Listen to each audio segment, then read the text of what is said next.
Hannah, I don't even want to hear anything. Kids? Are you kidding me? That wasn't the deal. I am only 19. Ronald, I didn't do it on purpose. What am I supposed to do now? Didn't do it on purpose? Ronald looked at Hannah. Well, who knows? Quite possible. She is from an ordinary, even poor family. It was the opposite for Ronald. His parents were very rich and powerful. Ronald, why are you looking at me like that?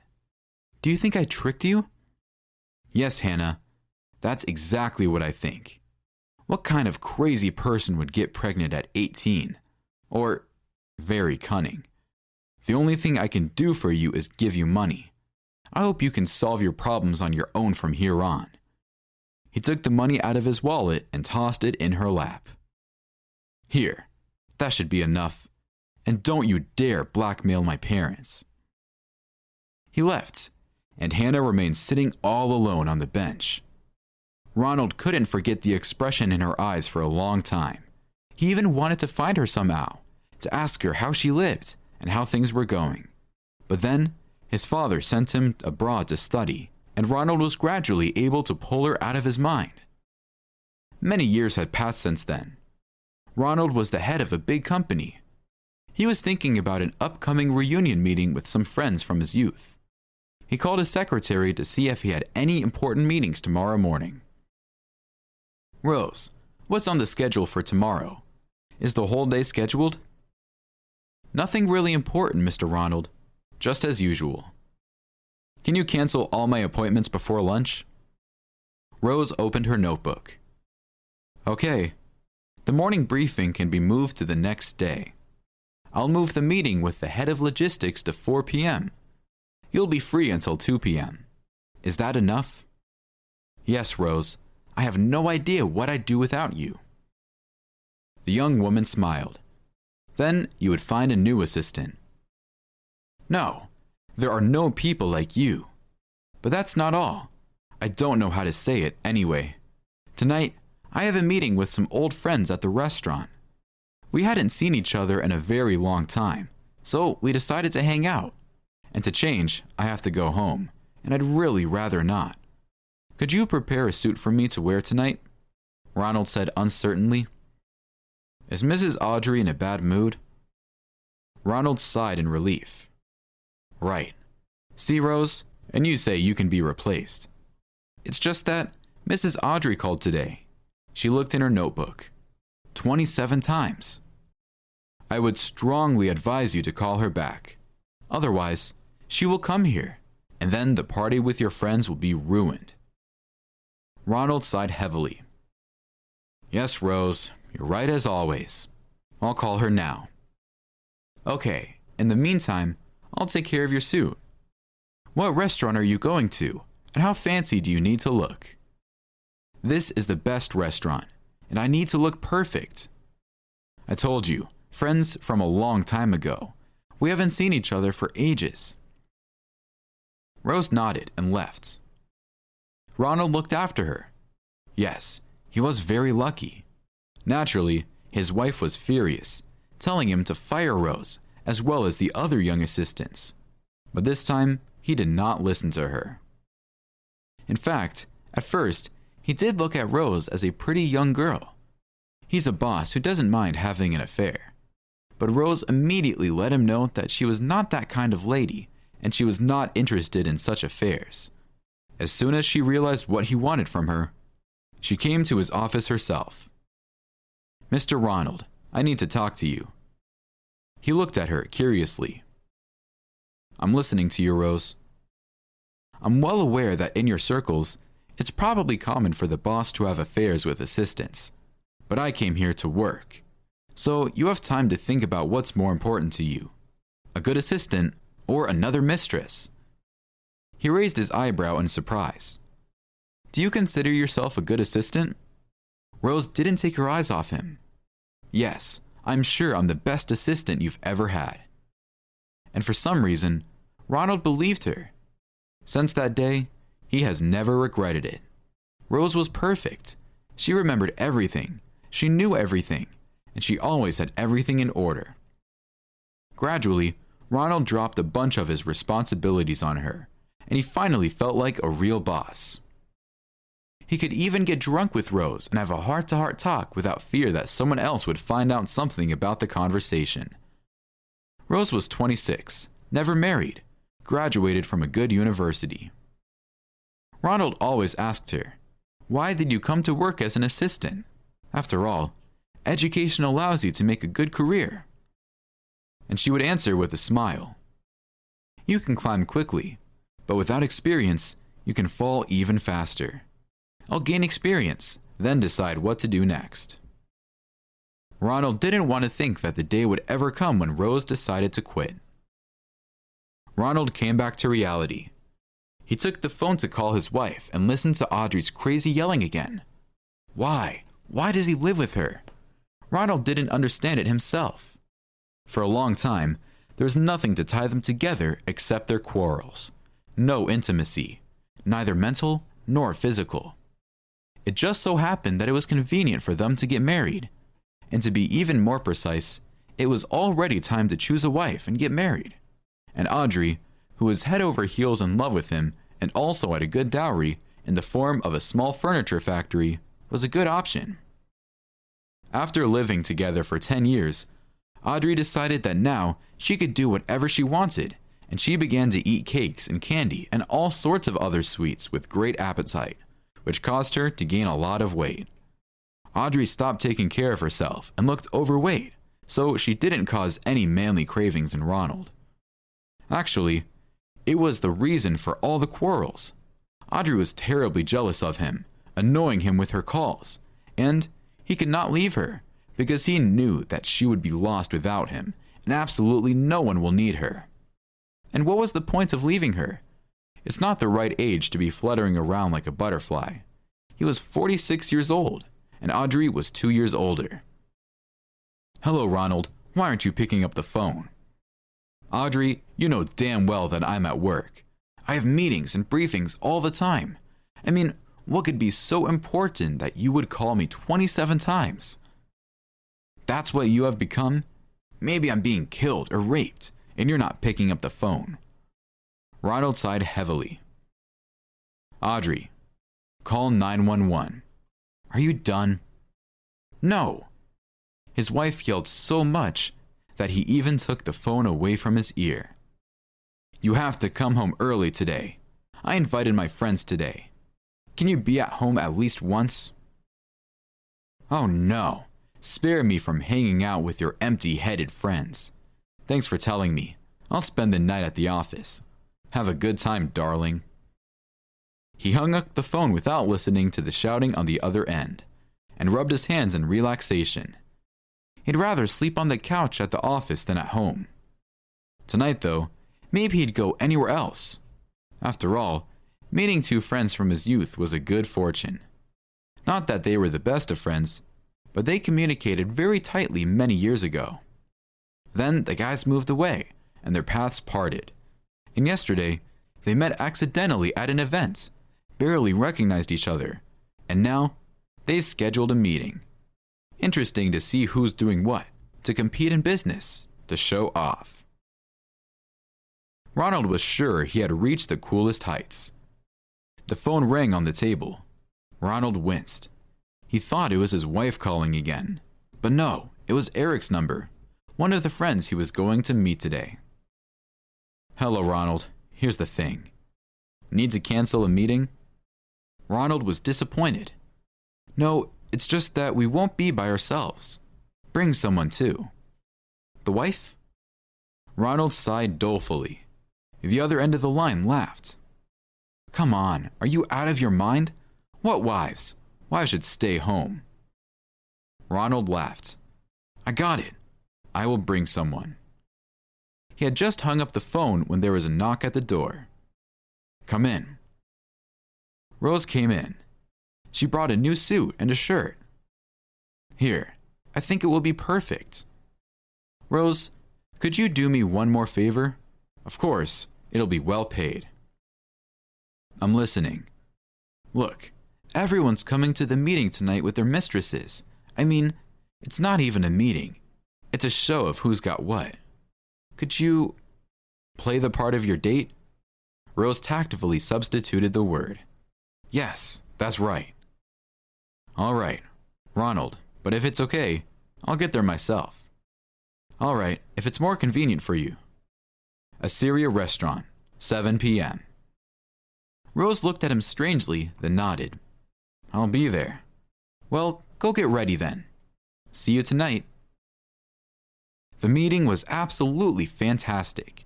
They hugged each other for a long time, happily greeting each other. Ronald took a closer look at the dates of his friends. Yes, they were beautiful, but nothing more. Completely blank stares, pumped lips, and very appetizing forms. Are you alone? The friends asked. No, Rose is on her way up. Guys, look at this princess. Eric looked somewhere in the hall. Ronald followed his gaze and smiled. It was as if Rose had truly appeared from the last century. If it were not for the modern long dress, which by the way barely hid anything but emphasized it, they could look for a time machine. Ronald stepped forward and kissed her hand. He could see that his friends were stunned. Their ladies were nowhere near as beautiful as Rose. Everyone was having fun. The girls' friends were wriggling on the dance floor, trying to get some attention. Eric sighed. Ronald, I think you've always been unfairly lucky. Ronald smiled. Rose went to the ladies' room and they could talk about the ladies. But it's not luck. It's my personal charisma and charm. He's got charisma, Eric laughed. Tell us, where did you find such a beauty? Well, there are definitely no more girls like Rose out there. Victor, the other friend, asked, Ronald, I wanted to ask you, do you remember that Hannah you used to go out with? Where is she now? Ronald got an unpleasant tingle. I have no idea.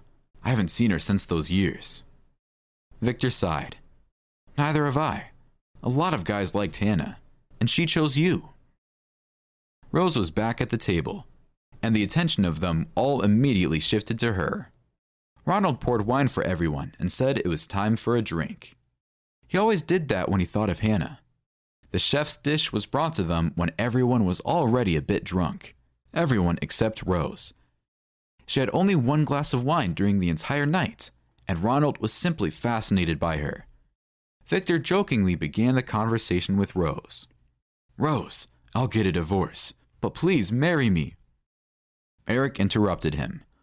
Rose, don't believe him. I'll get a divorce first. Marry me. Rose smiled and teased them. There was silence at the table for a while. All the attention was taken up by the chef's meal. Finally, Ronald said, Guys, this is divine. Eric sighed. I completely agree with you about that. Ronald raised his hand, calling for the waiter. Buddy, please bring in the chef. Is something wrong? On the contrary, everything is amazing. I want to thank him separately. Ronald placed his wallet on the table. The waiter smiled and immediately disappeared. 5 minutes passed and the chef came to the table. The chef turned out to be a woman. Did you ask to see me? Ronald jumped up, looked at her, and froze. Everything around them went quiet. Hannah! She looked at him silently. Victor jumped up. Hannah, darling, we're all so happy to see you. We called you here to thank you for the meal. Damn, I'm confused. The whole time Hannah was looking at Ronald, and he was looking at her, as if all these years had never happened. The pause dragged on. Ronald didn't know what to do. Should he give her money as a chef, or fall to his knees as with Hannah? She almost didn't change, only a bit skinnier, and as if she were taller. He stood there like a confused dummy, and Hannah suddenly looked at Rose. Rose, I think that's enough. You've looked at him. You've gotten to know him. We can end this farce. I'll wait for you in the kitchen.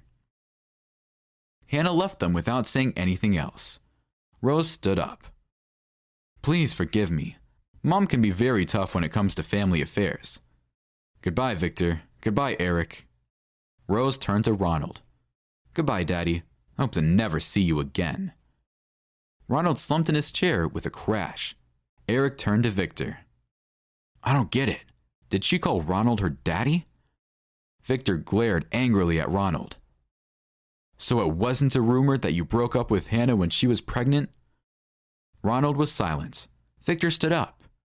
You know, Ronald, even though your business is more successful, as a human being, you lose to everyone. Let's go, Eric. Girls, come on, we're leaving. Everyone left, and Ronald couldn't move. Not only were the memories flooding back to him, but now he found out he had a daughter, a smart, beautiful girl, with whom he wanted to have an affair. Audrey didn't give birth to children, and he didn't care, because he just didn't want any children from her. And that's what happened. This is different. What's different, though? Rose won't communicate with him, and Hannah won't either. And he won't even try. He knows for sure they'll both drive him away. He raised his tired eyes and shuddered. Audrey was walking toward him across the hall. The look on her face didn't bode well. She must have checked on his sleep at the office. He took a glass, poured cognac to the brim, and drank it right in front of Audrey. She was confused by the insolence. Well, Ronald, now you're in trouble.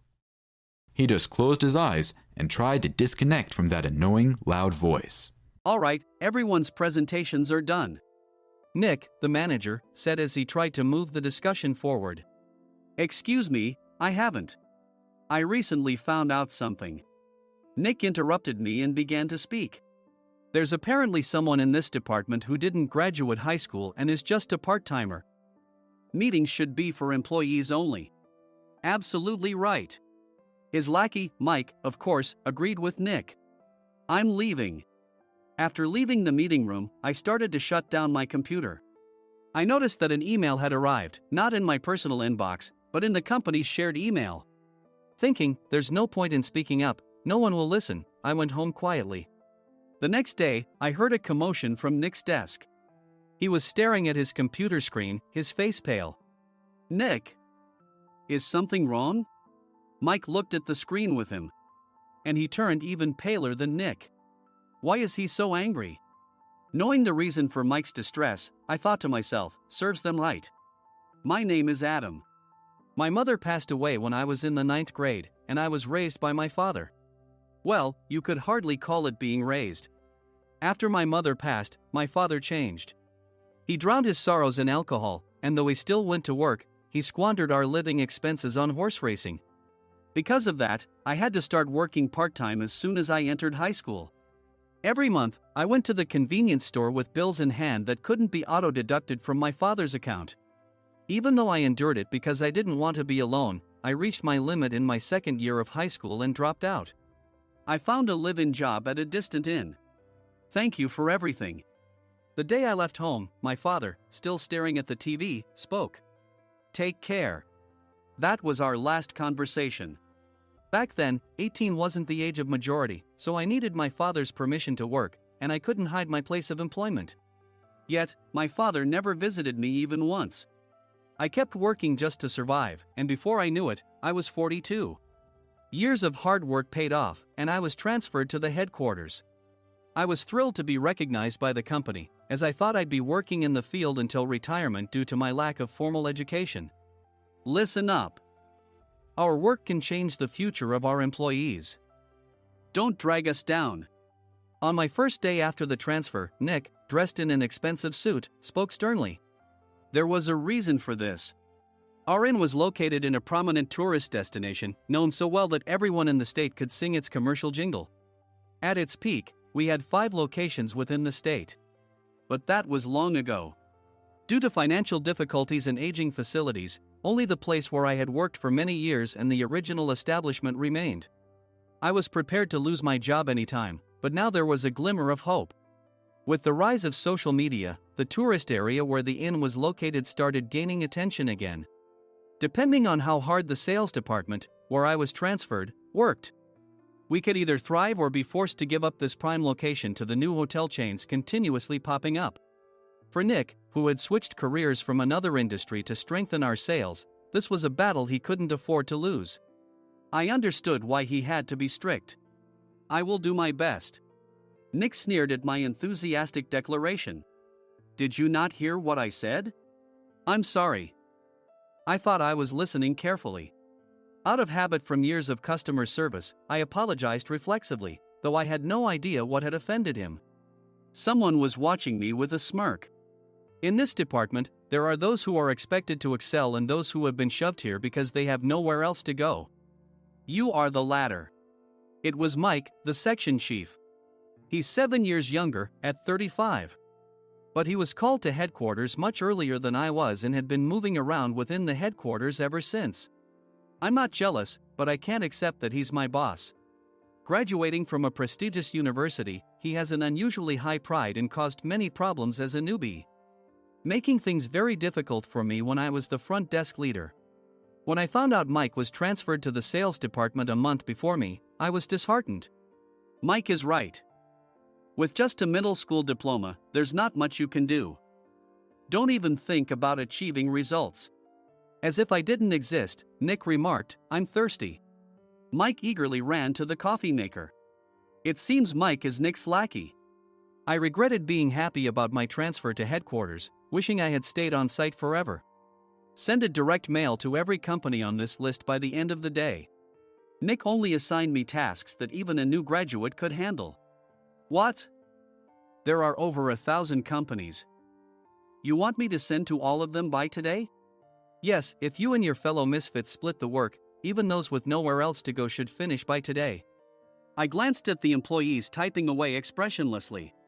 They were worn out from customer service, only thinking about leaving on time, or were women reassigned after having children, with zero motivation for work.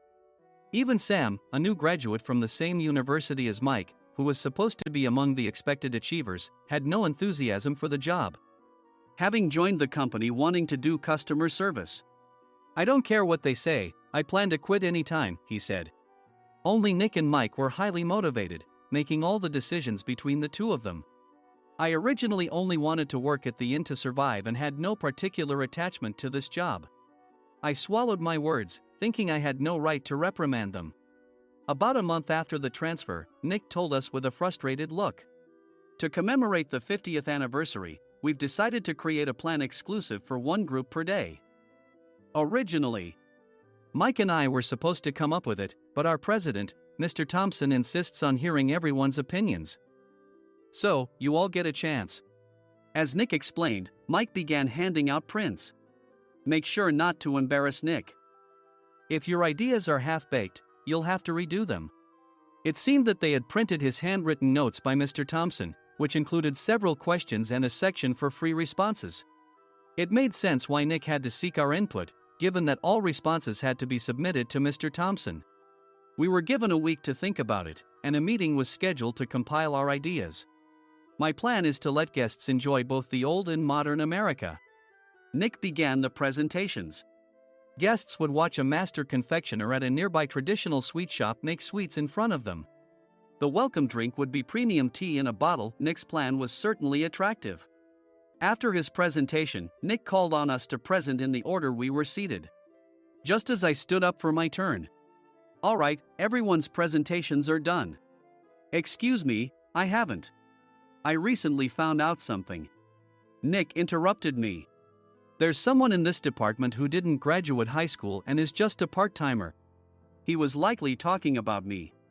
I joined the company as a part-timer and was made a full-time employee when I turned 20. That was 20 years ago, so Nick and Mike probably had no chance to know until recently. Meetings should be for employees only. Absolutely right. After that, Nick kept creating opportunities to solicit everyone's opinions, purposefully excluding me from speaking. The meeting unexpectedly heated up and went past the scheduled end time. A few people asked to leave, and the discussion continued with the remaining few. Still here? Normally, you'd leave in that situation. Though I had no attachment to the job initially, hearing kind words from customers made me want to make them happier. For someone like me, with nowhere to go, the inn was my home and customer service was my life. I felt pathetic about my current self. I'm leaving. I left the conference room and started shutting down my computer.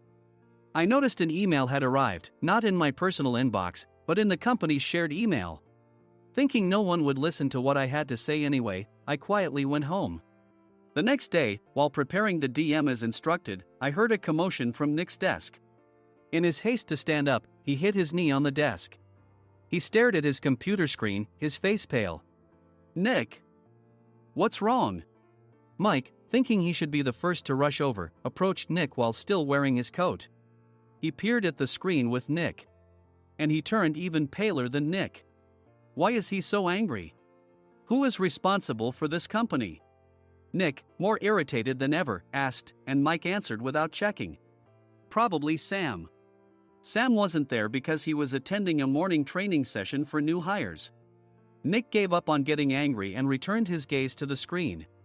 They were looking at an email that arrived right after the end of the working day yesterday. Apparently, no one, including me, had checked it before leaving. The email was from a large company that used us for their annual employee trips. The president and executives of that company also frequently used our services personally. President of the company, Mr. Mason himself, had declared that neither he nor his company would ever use our services again. Well, some companies cancel their employee trips or stop using our services due to financial struggles. Let's just move on. Mike kept wiping the sweat from his forehead with a handkerchief. Knowing why Mike was so agitated, I quietly watched their interaction. Do you know how much revenue we get from that company? We can find other guests to fill the rooms, but we'll lose the banquet costs, gift shop revenue, rental car fees, and more. Moreover, the gifts were supposed to be prepared by the traditional confectionery shop involved in Nick's proposed plan. If it's known that we incurred such a huge loss at this critical time, Nick's position in the company would be jeopardized. Nick took a deep breath, seemingly trying to calm himself. All right, Mike. Go to New York right now and apologize to Mr. Mason. What? You're coming with me, right? I have urgent work to do. I trust you, which is why I'm entrusting this to you. Please. Mike, believing Nick's sincerity, agreed with a determined look on his face, saying, yes. That's Nick for you. Even if Mike went to apologize, Nick would shift all the blame onto him if the client didn't change their mind. Well, it was Mike's fault to begin with, so it served him right.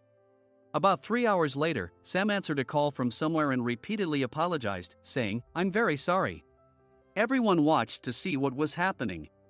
After ending the call, he informed Nick with a weary tone. When Mike arrived at the client's company, he only made things worse, further infuriating Mr. Mason.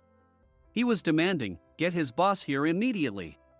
It was no wonder Sam was exhausted, dealing with such a call right after returning from training.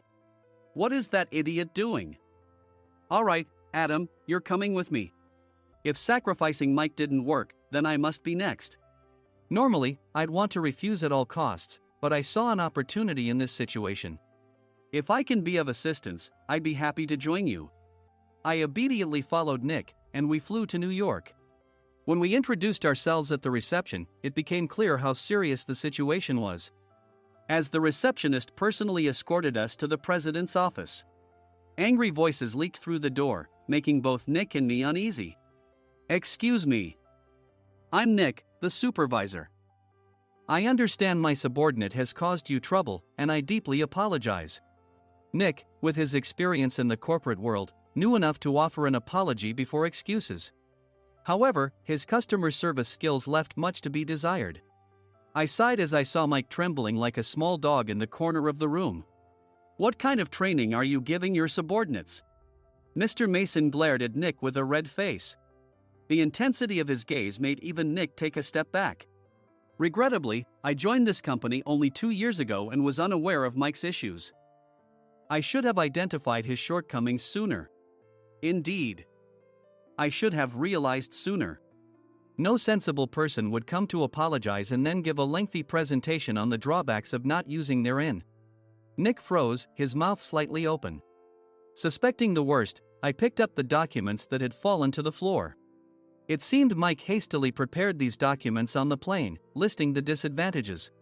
Disadvantage 1: if you change the venue for the company trip, employees might suspect it's for cost-cutting reasons, leading to a negative impression. Reading it aloud half-jokingly, Nick snatched the papers from my hand and checked the contents with a furious expression. Among the stack of documents was a receipt from a nearby convenience store's copy machine. I felt a pang of dread, hoping he hadn't shown the receipt as well. What do you think he said when I asked what kind of nerve he had to do this? I'm very sorry. Faced with the dire situation, Nick must have thought there was nothing left to do but apologize. In a voice smaller than I'd ever heard from him, he uttered words of apology. He said, "I'm a Harvard graduate. I don't believe I said anything wrong." Mike! What have you done? Forgetting his plan to pin the blame on Mike, Nick yelled loudly, even in front of Mr. Mason. "I didn't do anything wrong."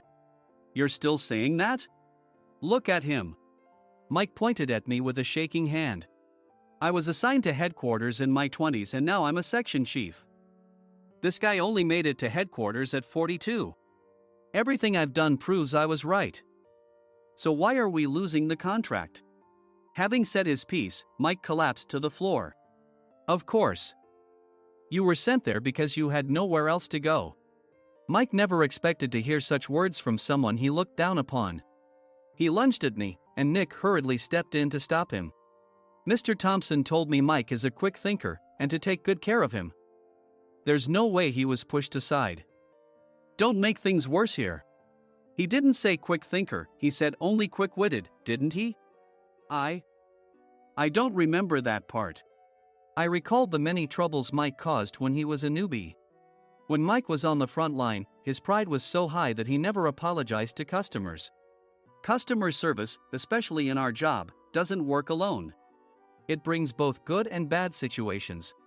If the front staff or housekeepers made mistakes, or the cleaning company didn't properly clean a room, one had to apologize to the customers regardless of personal fault. Mike, in such situations, would never apologize, insisting he wasn't at fault. This often angered customers, and as the front desk leader, I frequently had to apologize on his behalf.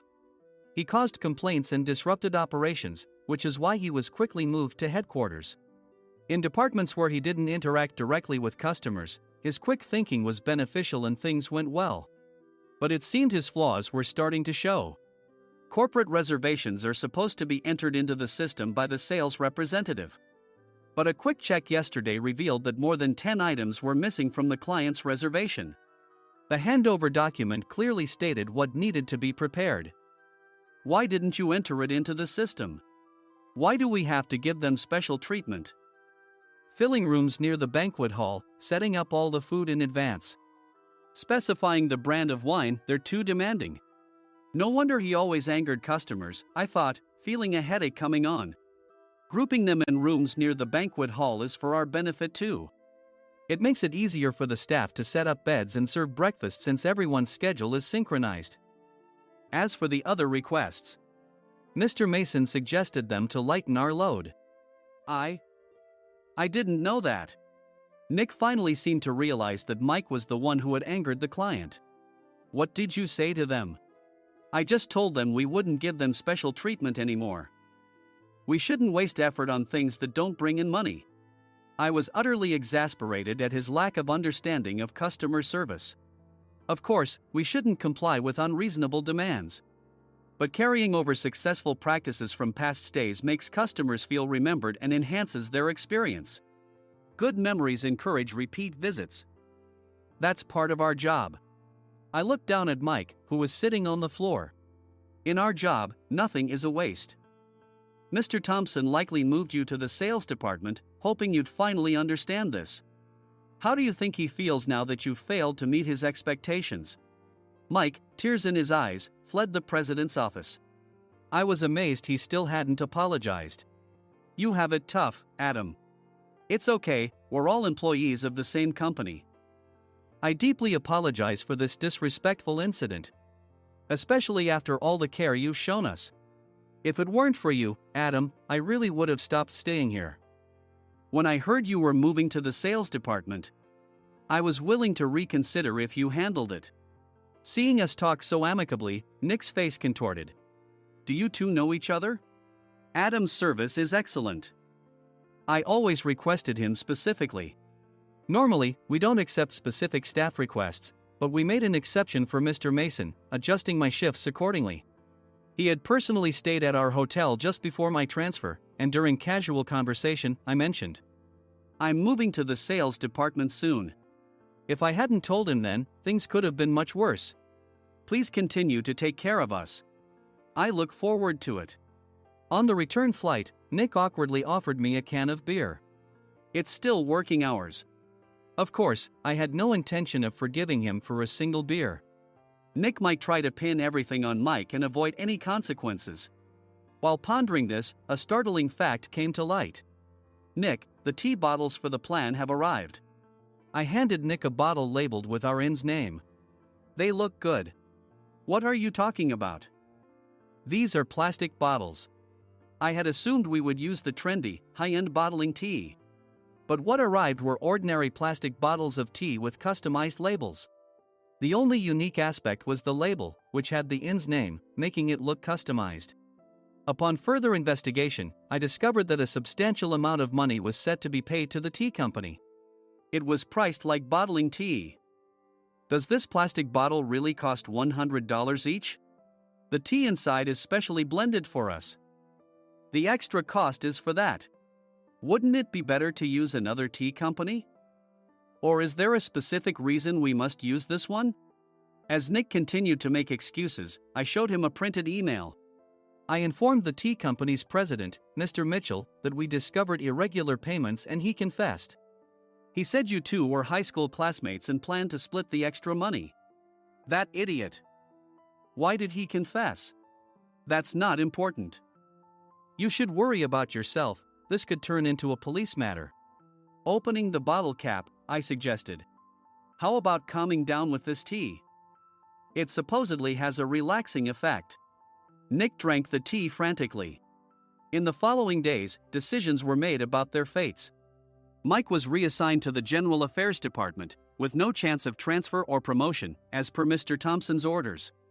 As for Nick, since the payment to the tea company hadn't yet been made, he narrowly avoided legal trouble. Instead, he was encouraged to leave the company, and to avoid further complications, Nick submitted his resignation. Rumor has it that connections between HR departments have made it difficult for him to find new employment. Even though it was good to have those two gone, something unexpected happened in the sales department. Everyone became motivated and united in refining the 50th anniversary plan. In the end, my plan was adopted. We collaborated with the Tourist Information Center to provide personalized guides. The plan, tailored to the number of guests, was truly special for the 50th anniversary. Hey, is Adam's family coming to stay? I immediately booked that special plan for my family. Sam noticed it on the reservation list and quickly picked up on it. Yes, I'm inviting my father.